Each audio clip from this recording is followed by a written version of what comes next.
3, 2, 1. We are so out here right now. Hi friends, it's your boy Cranberry Enthusiast, as you probably know because, you know... Oh my gosh, him. Why? This is the very first time, at least I've done anything like this with like this actual like professional setup. I don't know, this is like Silicon Valley level. Fire. I don't know, I'm doing a rambling monologue for the introduction and I'm going to really heavily edit, but anyway. Just like make it all like YTP, there's like Vine doing sound effects. We're here. Okay, interesting, cool.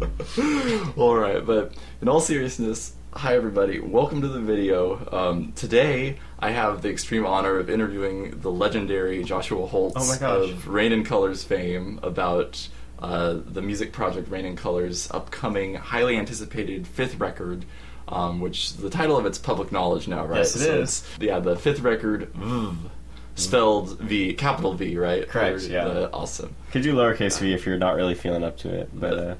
Nice. Yeah, so we're going to go through a bunch of questions. A lot of you who are presumably watching have submitted a bunch of questions, and so we're going to go through all of those and so many questions. In great detail. We're going to be here all night. For real. But yeah, and also feel free to comment below, and we might answer those too in the comments below. Obviously, we can't read the comments because we can time travel. True. My closet. So yeah, true. So drop your comments. Yeah, we'll answer them retroactively. For real. But alright, so I guess, shall we just get started with... Let's do it. Alright. So, as everyone just learned from that very chaotic introduction, Rain and Colors will be releasing its highly anticipated 5th record, probably not too long after this interview is released. Like, I'm hoping to get the interview out fairly soon, but it's going to take some time to edit and whatnot. Yeah. So, but is there anything that you want to tell us right off the bat about the record? It's got words in it.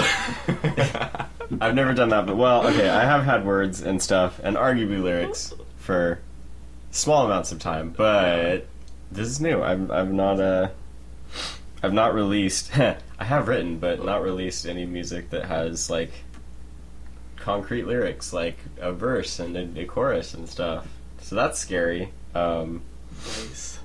That's, like, the biggest thing. I mean, there's other stuff happening, but, like, I've never done that before, so I feel like compared to the first 4 albums I put out, that's gonna be the biggest change. Nice. So this album has actual like lyrics, like sung and rapped, or like a good mix of both. There is some rap on there. Nice.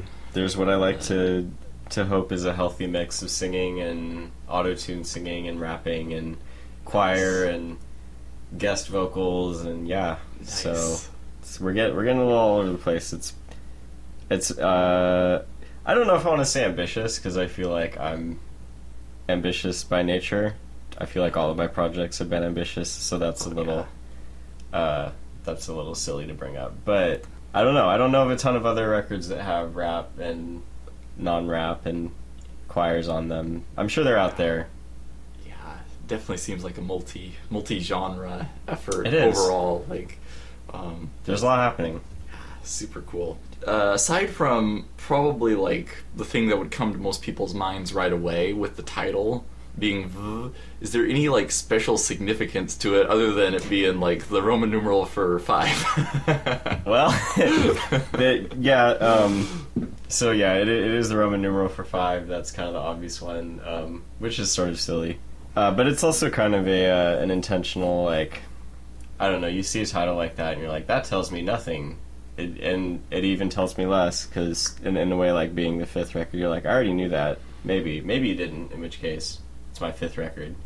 But it does kind of hint at the ideas of, like, I guess, like, minimalism, wanting to, like, explain more within the project itself than telling you things right off the bat. When I write instrumental music, you kind of have to have, like, provocative title, or not I don't know, maybe provocative is the right word, but you have to have titles that are like, oh man, now I'm thinking about like this context for the song, because instrumental music, there's no words, so you're like, I don't know what you were thinking about when you wrote this. Maybe you were thinking about a meadow or a frozen over pond or potato chips, like, I don't know. So you have to kind of use the title to like give a hint, be like, okay, I was thinking about Albertsons when I wrote this, so it's called Grocery World. Shout out Grocery World. But like with the music I've been writing that has lyrics, I felt like it was kind of an exercise for the whole album and for individual titles to actually not tell that much, because I would prefer, the lyrics do that, and that's all like kind of cliche and stuff, but if you get what I'm going for, it's just like, you can't get a read on this album as much from looking at the art or the title or even some of the track titles. You're like, what is this song called Contusions mean? What even is a contusion? I didn't know until I looked it up, so. Nice. Yeah, there's more there than just the letter V, 5, whatever. I also like letters. Cool. The alphabet's pretty dope. I feel like V is a highlighted, underrated letter. For real. Shout out V. Nice. Awesome. So kind of going off of that a little bit, what would you say fans can expect regarding the overall tone and direction of the record? Like, is it similar to anything that, like, the previous 4 Rain in Colors? Does it harken back to any one in particular, or a little bit of all of them, or something entirely new? It's a good question. I think, to be honest, if I had to pick one of the 4 records that I would say, like, you're gonna get an overall album experience that will be reminiscent of, it would be Chromnikai from 2018, my second album, where there's kind of a lot of random stuff happening on that record, and it was very all over the place, and there was not a ton of I kind of joke with that one. The only thematic consistency about that record was that there wasn't thematic consistency. I'd have a song about like being really hot when you're in space, and then I would have a song about sitting around a campfire with some friends. So yeah, I guess the tone on here right now, at least, the last 2 records I did as part of my 4-volume instrumental set kind of were very like, Imagine This is about childhood, Exodai is about like adventures, experiences, dreams, the human experience. That one's a little looser than Imagine This was, but this one's kind of a step back again. I'm saying like, okay, I did all that, that's cool. This is a record that deals with a lot of individual things at different parts of the record, and we'll probably talk more about this at some point, but part of the goal of the record is kind of to surprise people. So there's not, if you think you have it pinned down by one song, the next song's going to come on and you're going to drop your peanut butter and jelly sandwich and be like, oh, wasn't ready for that. Maybe, I don't know, maybe you'll just hold on to your peanut butter and jelly sandwich and yawn. That could happen too, but nice.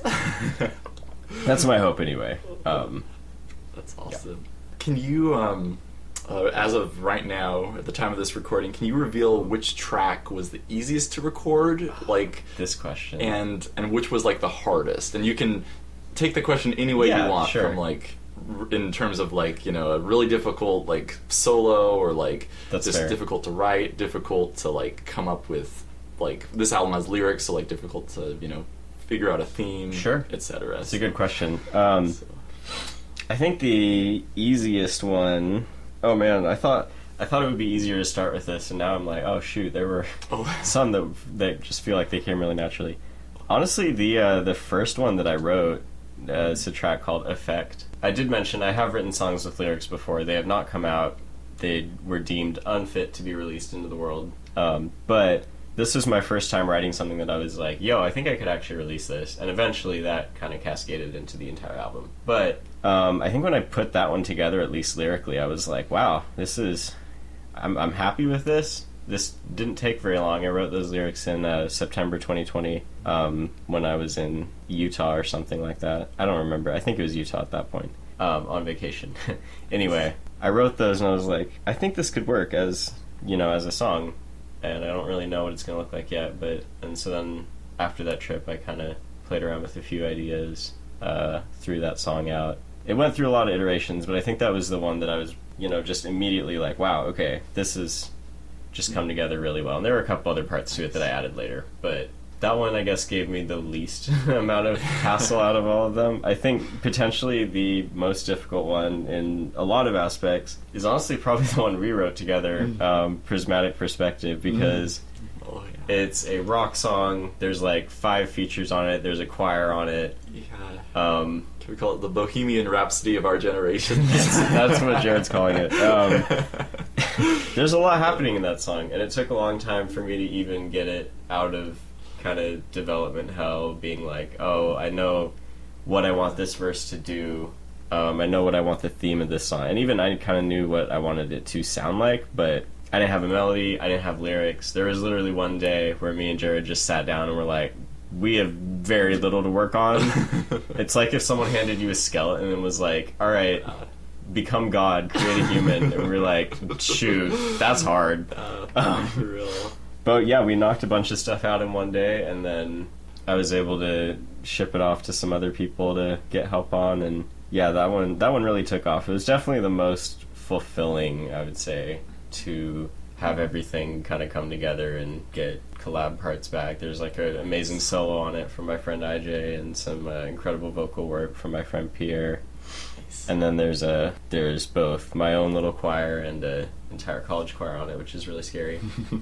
But yeah, so I think that would be the hardest, at least in terms of like composition and coming together. Lyrically is a good question for like hard things. I think there were a couple of songs that I felt like I really did not have. I knew what I wanted the lyrics to do, but what I was putting out was just bad, and I was like, I wouldn't listen to that if I heard that in a song. So there were a lot of things that went through revisions, and instrumentally that happened too. There were a couple of songs that, like, I remember writing these lyrics to one song, and it was going to be like a rap thing, and I was like, okay, this is cool, and I kind of made an instrumental for it, and I listened to it, and I was like, wow, I would not listen to this. This is terrible. So I gave up on that, but then I was like, I kind of like these lyrics, and I looked at another like instrumental idea I was working on, and I was like, what if I sang these instead of rapped them, and did it slower, and then did it in this key, and did it this way, and it kind of worked out. So I don't know, that like doesn't answer the question at all, because it just says there are a lot of things like that. But yeah, I think blanket scale effect came really easily. The prismatic perspective probably spent almost a year being developed correctly. Nice. Which, yeah, just a quick note on prismatic perspective, literally the parts of the song that I've heard, like, I still will get stuck in my head sometimes. There's a certain phrase that I'll have to release, I'll say what it is after, like, the record releases and stuff, but it gets, like, stuck in my head, and I'm like, that's fire. I love it. Anyway. I'm glad that worked out. I am hoping that this record gets stuck in people's heads in some way or another. Yeah. And it's very weird to have a song that you've written stuck in your own head, so. Yeah. And especially, like, to have music stuck in your head that hasn't even been, like, released anywhere. Yeah, that's the hardest thing for Jared right now. He's like, where's the album? I've been thinking about this chorus. For real.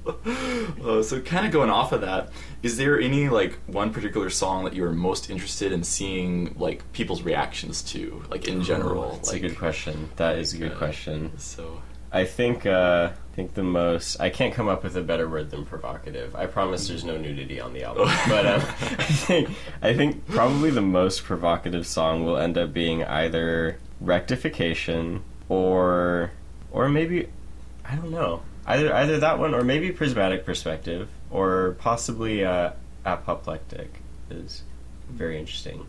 I don't know. There's a lot on that record that I am interested. I mean, I think what's going to happen is I'll have my predictions, and then those three songs, everyone will be like, those are pretty boring, but I was completely confused and blown away by this other song that you did mention, and I'll be like, well, okay, fair enough.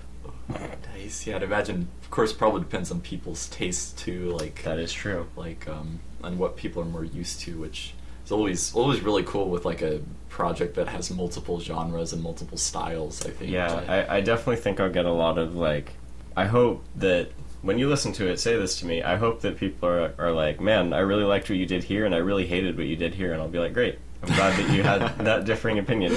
Nice. Did you happen to sample anything, like, really interesting or weird for this particular record? Yeah. Anyone who's read the previous interviews that we did in blog form know that the previous records have had a lot of, like, spicy sample stuff, and sometimes literal spices. For real.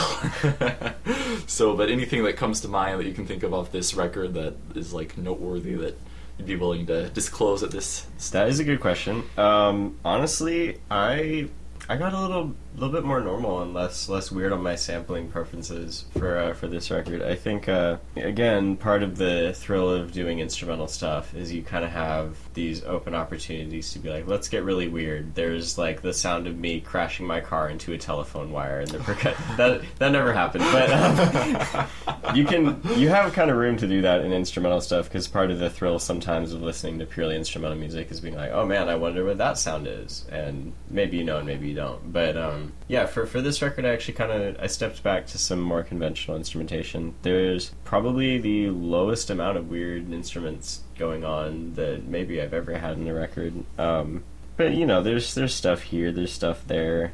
There's I'm like trying to think of anything particularly interesting. I feel like some of my like initial demos had a lot of sampled stuff or like ideas that were kind of maybe pulled out from other songs that I later kind of worked over or replaced. Yeah, I mean, nothing comes to mind. A lot of it was outsourced. I had other people play guitars and things like that, drums. Nice. Yeah, I don't know. I mean, there's a sound of me hitting my desk with drumsticks a few times. So. I guess that's weird. Nice. Which, yeah, that makes sense too, just given the overall direction where it seems like you're focusing more on like the lyric side of things and kind of creating a record that's maybe, like, for example, maybe more like pop oriented, that people are more pop like on there. Yeah. like used to listening to per se. So. Yeah. So yeah, I wasn't afraid to just kind of keep it traditional, do some things that people are more familiar with. I feel like if you ever want to introduce a weird concept to someone, you kind of have to at least attempt to color it in something that they're familiar with, because otherwise you're just like throwing a bizarre, it's like throwing calculus at like a preschooler and they're like, I don't care about this. Yeah. Nice. We're about to get into the very special viewer questions, but first a quick message from our sponsor, which will also give me time to make sure the camera's still running, because I always am nervous about that. So. I didn't realize we were sponsored. So, do I have to buy a product to continue this interview? No, as of now, the sponsor is yet to be determined, so we will... Anyway. Fire.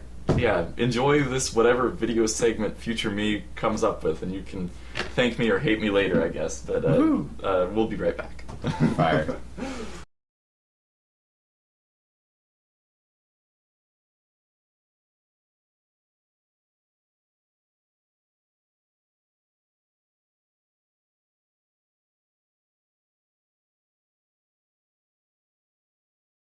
And we're back, and as you all have known for a while, but we did not know, I still need to figure out my camera equipment and stuff, because it will like shut off for some reason after so many minutes, and it's kind of like anyway. But still, hopefully you all have been enjoying yourself so far and enjoying that. Wasn't that such a wonderful sponsor segment? Like, yeah, dude. I would buy that. So I know I want it, so I know I like it too. Yeah. So, but anyway, without further ado, let's get right into viewer questions, and let me refresh the page here also to see if anyone has said anything new. But yeah, let's get right into it. So. I'm stressed. I didn't look at any of these. I'm about to get asked like what Enneagram I am, and I'm going to be like, shoot, I don't know, bro. These are all really good ones, I think. So, excellent. First question, Quiffin asks. I love Quiffin. Me too. Shout out Quiffin. Yeah. Quiffin, if you're watching this, you a G. He's awesome. So he asks, are there going to be any references to old works like leitmotifs, which... Leitmotifs. Oh, okay. Yeah, that's a word I am unfamiliar with. Gotcha. But, yeah, so leitmotif is just a recurring motif, basically. Oh, that is a great question. There are not really. The trick that I have to reference older records on here is, and I would need to fact check myself, I don't think it's on every song. On a lot of the songs, there are samples that are varying degrees of hidden of earlier songs, and I kind of doubt anyone will find any of them because they're not necessarily obvious parts, but yeah, there's large chunks of my discography kind of scattered all over this album, which I thought was kind of funny. It's also cool to like have enough music that you can sample yourself, because Obviously, if you're sampling other people, they can get really mad and then they can come and take your peanut butter sandwich away. But if you sample yourself, then you've got no one to blame but yourself. So unless you have schizophrenia, it's probably fine to do that. Nice. Nintendude asks, is it gonna be... Nintendude's cool. Shout out that guy too. For real. He's awesome. Is the record going to be a single LP or a double LP, meaning about 45 minutes versus 90 minutes for like a double? Interesting. Record, so. Yeah, this is a single record. I did my double record last time around with Exodai, and there's a lot of work, and it was kind of the big achievement at the end of that instrumental project, but I'm not doing that here. This is a single record. There are, I think, 50-minute runtime. It might be a little shorter than that by now, but I'm not sure. Nice. Micah from Micah Variety Channel fame. Micah. It's them. He asks, what's your favorite song off of the album? Oh, no. At least as of right now. Oh, no. Oh, no. Okay. I know that... Micah, you knew when you asked this question. I've heard other people talk about, like, it's like picking a favorite child almost, with like the, you know, with all the work that goes into it. I mean, shoot. Well, Prismatic Perspective had objectively the most amount of work put into it, I think. But is it my favorite song? I don't know.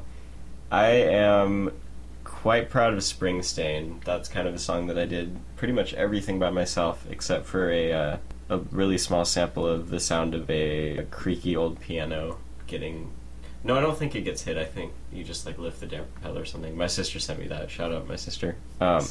But yeah, I did everything in that song myself, and I think it turned out like way better than I had anticipated. I had a really loose idea of what I was trying to do when I went into it, and I kind of got done and I was like, dang, okay, cool. So those are maybe the two that come to mind, but yeah, I mean, I could go on a lengthy diatribe about why I'm feeling pretty good about all of them. There's a lot of stuff happening in this record.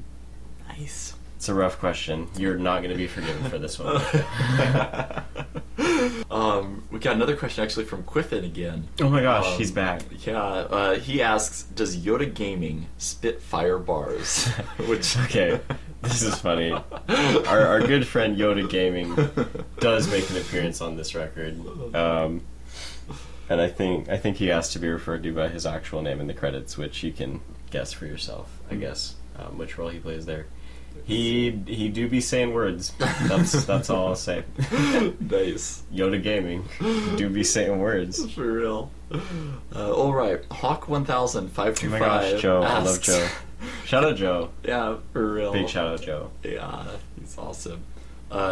So Hawk asks, can I get fries with that? No, you I'm not gonna package deal fries with the record, dude. You have to go out and buy your own. You don't want my fries, trust me. I have nothing to offer you in the potato fry department. But like hypothetically, if you like save the album on Spotify and you're at Burger King, technically like yeah, you can they like legally simulate do the have experience to give you like fries of getting fries. If you give them money to buy fries, then they are required to give you fries, and then you will have fries. So I guess in that sense the answer is yes, but other than that, absolutely not. Are you kidding? Nice. Joe played a snare on the last song on this record, so big shout out Joe for that. He also like hallucinated and saw a ghost while he was doing. I don't know, it was really weird. Nice. No, I'm not claiming any responsibility for any ghosts that anyone sees while they're listening to that song. There is a line about there is a line in that song about monsters though, so I don't know, maybe they're connected. Nice. This is at some point, and maybe it's going to be me, but someone needs to make a Rain in Colors iceberg, and like the ghost of like. I think I joked about doing that a while ago. There's some lore. It's there. Nice. All right, and last question from our viewership. Take your precious time herself. Bestie! Oh my gosh! What does Bestie want to know? I'll tell her anything. She asks, Josh Defer, did you make a song about Gus? Oh. Which, context for everybody. I'll roll some like B-roll. This is Gus, everybody. Look at Gus. He is so cute. Oh my gosh. I regrettably, I didn't. I'm trying to think if I can like shoehorn Gus in anywhere on here. I don't even think I talked about cats. That's kind of sad. Maybe like, I don't know, is there maybe a song that like potentially Gus might benefit from? Like if you're singing to somebody, like, or like a song, I don't know. I would say if I had to pick a song to hit Gus with, I think it would be Good Boys, because Gus is a good boy. Although, that's kind of ironic considering the chorus of that song, but... I literally was kind of thinking of that I will let people arrive at their own interpretations regarding that song. But if you want to think of Gus when you're listening to it, then you are free to do that. Nice. So... Nice. I'll send you some Gus footage if you ever make a music video. Okay, great. Perfect. Yeah. The Gus music. That would be really funny, actually. So that concludes the viewer portion comments. Thank you again for everyone who submitted. Fire questions. Hopefully you all are satisfied to the best of your ability, or whatever the saying is. It's true. Anyway. I will not be responding to comments on my answers, so if you DM me and you're like, hey, I'm really unhappy with how you answered that, I don't care. So, yeah. This is kind of actually a callback to a previous blog interview, but musically speaking... well, and even not musically speaking, but... Well, which is it? What? So just in general. Okay, alright. What do you consider are the 5 largest influences on this album? So whether musically, like a song, album, particular style, a McMiniman's meal, like a really like wild like Instagram post, a viral like Discord thread, true, a major world event, the weather, what right. Off the top of your head, what would be like 5? Because this is the album of 5. This is the album of 5. I set myself up for this. Oh boy. This is really hard when it's not over text and I can like have time to think about my answers. Okay, number 1 is probably Yahweh God the Great I Am. I was thinking about him a lot and I was like, man, that's inspiring. Nice. Fun fact, there was a brief like 3-month period where I was like, I feel not depressed, I just felt like apathetic about releasing it, and then if this sounds weird, it can sound weird, so there's that, but I felt like I had kind of a spiritual moment of like, oh, you know what, I should just get this record out, because it doesn't have to be perfect, but I think the Lord appreciates art, which is maybe a sometimes understated side of how he works. So yeah, I just had kind of an encouraging moment of like, oh, okay, I think I should do this, and I always I always dedicate all my records to the Lord. But yeah, I don't know. I feel like this one was particularly because there are lyrics, and I want to feel like I said something like, you really thought you did something. I don't know. It's there, so maybe it won't say anything, and that's fine too. But I just wanted to get it out. So nice. That's one. Another one would be. I feel weird saying this because it has been before, but like I feel like my records are always inspired to some degree by nature and like leaves and animals, like birds and things. You got to give it to like being outside. I feel like being outside inspires me to do a lot of things. One of them being create music, and another one being to sneeze because there are flowers outside. But I think that. So what's another one? In some ways, I need a way to like say the like 20 or so artists that I've had like major obsessions with over the past couple months. I did think about maybe putting like and this is cliche, a lot of people have done this lately, but putting some kind of like album inspired playlist out there. Just be like, like I was really listening to or thinking about this song. There's a couple of songs that are directly inspired by like how some artists maybe approach composition or whatever, which is cool. So I guess that's the third one, is like every song and artist I've ever listened to inspired this album. That's a horrible answer, but that's 3. Okay, we're doing all right. 4, again, I can't say one thing. I have to say like a lot of my friends were really helpful in inspiring this album, yourself included, of course. But yeah, there were a lot of people that were like, "Hey, I really want to hear this," or like, "I heard parts of this and it was really interesting. I want to hear more." That's really cool. I've had people do that before, and things along that line. But there are a lot of people that would listen to a song and be like, "Oh, this reminds me of like Owl City," and I'd be like, "That's cool. I wasn't thinking of him at all, but sure." And yeah, there's a lot of kind feedback when I was kind of working with people, and that, I guess, collaboration is another big aspect of that. So really it was inspired by all my friends, which is really cool. Shout out you guys. Thank you. That's 4. So what do we got? We got like God, Nature, every artist I've ever listened to, and a lot of my friends. So that's kind of wild. I feel like I need something more specific then, because those are all like really big up in the air things. I think that this album was inspired by chai lattes, so shout out chai lattes. Nice. Super cool. Would you recommend that people listen to chai lattes as their, or would you recommend? This is an interesting question. I would say confidently, please listen to your chai lattes before you drink them, because apparently they inspired me to make this album. Yeah, so. you gotta get the, and we're just gonna leave that right there. I'm not gonna edit we don't the question or what I was actually intending to ask. That's it. There we go. Be sure to listen to your beverages. Please listen to your chai lattes specifically. Yeah. All right. Aside from releasing the highly anticipated 5th album that everyone is absolutely obsessing over, crazy, myself possibly very much so included. Well, which is it? Yes. What does? Can you tell us anything about Rain and Color's upcoming schedule? Like anything that you can, that's not completely under wraps, about like any upcoming music projects, any like live things, like music videos, if that, like anything at all. Sure. That. I have one more thing I have to record for the album with a friend of mine, and nice. Hopefully that happens soon. But that's the one thing there. I would like to do an in-person listening party and a online listening party, because good friends of mine in both camps have been like, "Hey, you should do a listening party," and I'm like, "Man, that would be cool. It would be relatively low effort, which is good because I have a job and things." But yeah, I mean, I'm gonna do that. I'll say this. I've been writing more music as well, because I get ideas and then I'm like, I gotta write that down, so that happens. But yeah, that's honestly about it, at least for music stuff right now.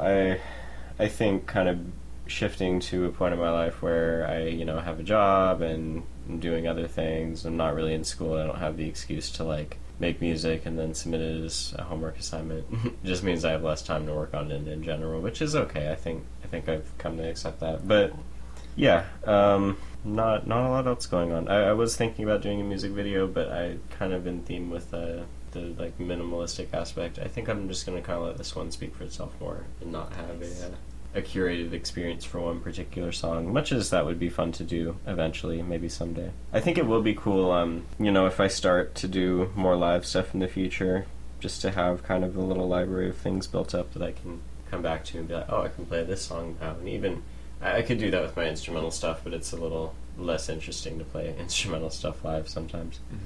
So, yeah, I don't know, maybe, hopefully at some point. Nice. Super cool.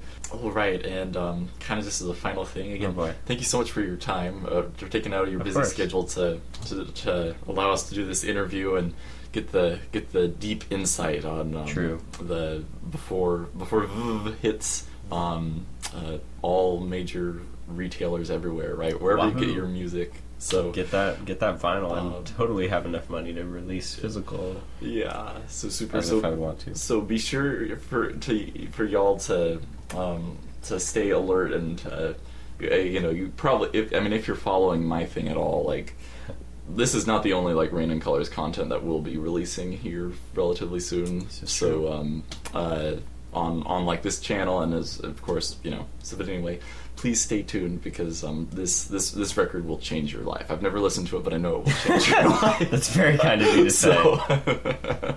But anyway, but just as a final thing, do you have any final words of wisdom for fans, friends, citizens, the world in general? It's a good question.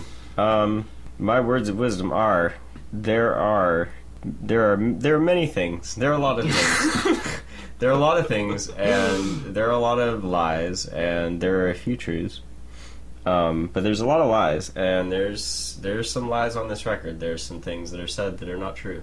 And similar to kind of how life works, it is up to you to discover, or maybe decide, or maybe determine what is a lie and what is not. And I can't do that for you. You do have to do that for yourself. But think you can talk to people whenever you want. Fun fact: it costs you very little money, usually like no money, to talk to someone. So talk to people, talk to your friends, talk to your neighbors, talk to the person that threw your peanut butter and jelly sandwich on the ground as much as you may not want to, and figure out what's lies and what's not, because there are a lot of lies and there's not a lot of truths all the time. Yeah, I guess that's it. Nice. That alone makes you want to listen to the record by itself without any other context. Hopefully the camera's still going, so I mean, regardless, you can thankfully still hear our wonderful voices, though. But thank you so much to y'all for watching, and stay tuned for Rain and Colors releasing relatively in the near future. No release date is currently released. I would really love to release it within the month of February. If that doesn't happen, I am sorry. Awesome. Which I was planning on it anyway, but this definitely gives me the motivation to finish all the editing before the end of this month. Yeah, so. Fire. There we go. Well, so if it works, it works. That's so true. But anyway. That wasn't a lie, FYI, when you said that. But thank you all so much for watching. Go have yourself a peanut butter and jelly sandwich. If you want. If you're allergic to peanuts, probably don't, but true. It's up to you. Don't be like, man, I saw this video where it was like apparently based on a true story of a guy who was allergic to peanut butter, or a guy who's allergic to peanuts. Simply die. And he's eating a peanut butter sandwich, but he's like pouring Benadryl over it to like try to counteract. I don't think that works. I'll link that in the description below. Don't do that though. But yeah, yeah. Just eat carrots or something. Carrots are pretty good. For real. And to be hummus. To be clear, it's a skit, but I think it's based on a true story of like a actual. Anyway. But thank you all so much for watching this extremely long outro as well. Woohoo. And just cut it. yeah. Goodbye. Bye. Have fun. Have fun. What are you gonna go do? Make your own record? You should. For real.